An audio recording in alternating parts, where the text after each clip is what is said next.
Welcome to Cadence Design Systems Pointwise Tutorial Tuesday, where we show you how to use a feature or demonstrate a technique in just a few minutes. Fidelity Pointwise 2022 Release 2 includes 3 new features. First, the high-order elevation process has been completely reworked. It is now faster and more efficient, supports the export of mixed-order meshes, and has been moved into a new location under the grid menu for an improved workflow.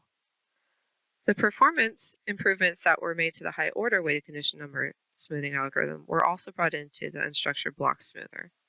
Nothing has changed about the interface, but I do want to note that typical performance gains are 2 to 10 times faster than version 2022 Release 1, and we have found that using multiple smoothing passes with a lower number of iterations, like 10 to 20 in each pass, performs much better than running a single pass with a higher number of iterations, like 100 or more.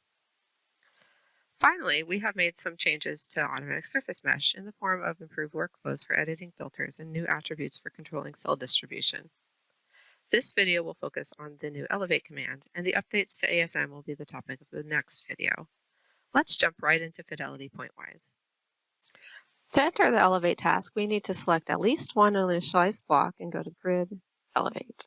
If you've exported high-order meshes in previous versions of Pointwise, this table and these controls should be pretty familiar to you. We've just consolidated everything you need into one interface. The polynomial degree frame gives you options for specifying the degree of high-order elements. There are 2 modes.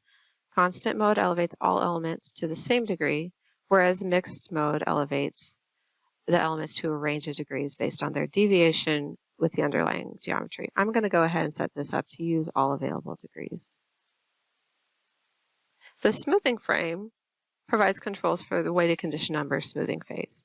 Use the convergence cost threshold to set the target quality, with 1 being the highest.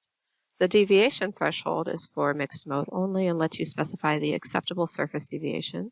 Cells that violate the deviation will be elevated 1 order at a time until they either achieve the deviation threshold or reach the maximum degree.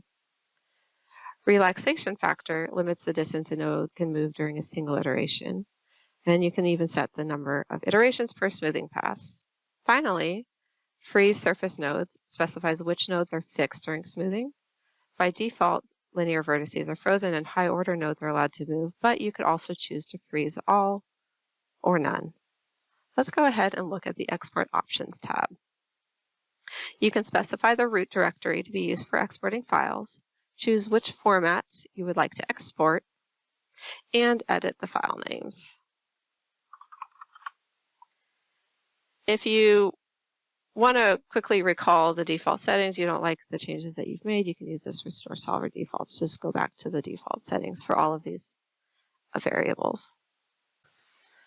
And here we are back on the Elevate tab. So this elevation with mixed order from Q1 to Q4 normally takes about 2 minutes. So for the sake of time, I'm just going to drop this down to Q2 and let's start the elevation. And the first thing we see, so we have this warning about unconstrained non-planar domains. This is because I have a spherical far field. I don't actually care about curved elements way out here, so I'm going to ignore these for now, but it's always a good idea to just check any warnings you might receive to make sure that it's okay for it to proceed.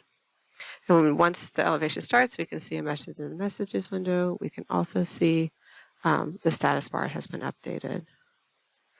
And this particular mesh will get through the smoothing phase so quickly that we won't actually see it, but once you reach the smoothing phase, the status bar, the messages window, and the table will be updated.